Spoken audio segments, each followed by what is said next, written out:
നിനക്കെന്ത് പറ്റി? നീ എങ്ങനെ ഇരിക്കുന്നേ? പീരീഡ്സ് ആവാറായി. പാട് വെക്കുന്ന കാര്യം ഓർക്കുമ്പോഴേ എനിക്ക് ടെൻഷനാ. എന്ത് പറ്റി? എനിക്ക് കടയിൽ നിന്ന് വാങ്ങുന്ന ഏത് പാട് ഉപയോഗിച്ചാലും ഭയങ്കര ഇറിറ്റേഷനാ. ചൊറിച്ചിൽ വരും, ചെറിയ റാഷസ് പോലെ വരും, ഇടയ്ക്കിടയ്ക്ക് UTI വരും, അങ്ങനെയുള്ള പല ബുദ്ധിമുട്ടുകളും ഉണ്ട്. എന്തൊക്കെ പറഞ്ഞാലും ഭയങ്കര ഇറിറ്റേഷനാ. ഏത് പാടാ നീ യൂസ് ചെയ്യുന്നത്? ഇന്ന പാടൊന്നുമില്ല, കടയിൽ നിന്ന് കിട്ടുന്ന എല്ലാ പാടും ഞാൻ ഉപയോഗിക്കാറുണ്ട്. അതാണ് പ്രശ്നം. ഇത് നമ്മുടെ സാധാരണ വാങ്ങുന്ന നമ്മുടെ നോർമൽ പാഡും ഇത് ജെല്ലുള്ള പാഡും ആണ്. ഇപ്പൊ നമ്മൾ ഇതിൽ വെള്ളം ഒഴിക്കാന്ന് വെച്ചോ, ഇതിലൊഴിക്കാണ്. ഇതിൽ കണ്ടോ, ഇത് നമുക്ക് വെച്ചാവുന്നില്ല. കണ്ടോ, ഇതിൽ വെച്ചാവുന്നുണ്ട്. ഒന്ന് നോക്കിയേ, ഇതിൽ നമുക്ക് നല്ല രീതിയിൽ വെച്ചാവുന്നുണ്ട്. പക്ഷെ ഇതിലൊന്ന് തൊട്ട് നോക്കിയേ, വെച്ചാവുന്നില്ല. ഇതാണ് ഇതിന്റെ ഡിഫറൻസ്. എന്തായാലും ഞാൻ ഈ നോർമൽ പാഡിന്റെ ഉള്ളിലുള്ളത് എന്താണെന്ന് ഞാൻ കാണിച്ചു തരാം കേട്ടോ.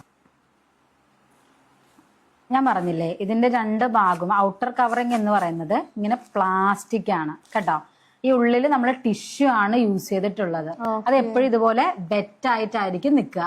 അതാണ് ബാക്ടീരിയൽ ഇൻഫെക്ഷനും കാര്യങ്ങളൊക്കെ ഉണ്ടാവാനായിട്ട് കാരണമാകുന്നത്. ഈ കണ്ടോ, വെറ്റ് ആയിട്ടാണ് നിൽക്കുന്നത്. അതാണ് ഈ പ്രശ്നങ്ങളൊക്കെ ഉണ്ടാവാനുള്ള കാരണം. ഓക്കെ, ഈ പാഡിൽ നമുക്ക് യൂസ് ചെയ്യുമ്പം ഇത് രണ്ടെണ്ണം, ഇതിന്റെ കോട്ടിംഗ് എന്ന് പറയുന്നത് കോട്ടൺ ആണ്. ഇതിന്റെ ഉള്ളിലുള്ളതാണ്, ഇങ്ങനെയാണ് ഈ ജെല്ല് വരുന്നത്. അതുപോലെ തന്നെ ഈ ജെല്ലാണ് കേട്ടോ.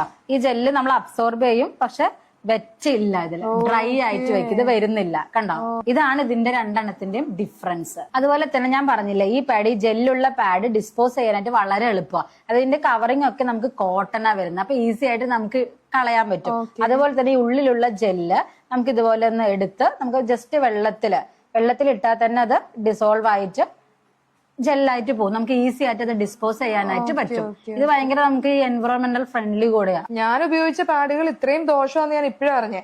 പക്ഷെ ഇത്രയും നല്ല പാഡുകൾ അവൈലബിൾ ആണല്ലേ. എന്തായാലും ഞാൻ ഇനി മുതൽ അതേ ഉപയോഗിക്കുള്ളൂ.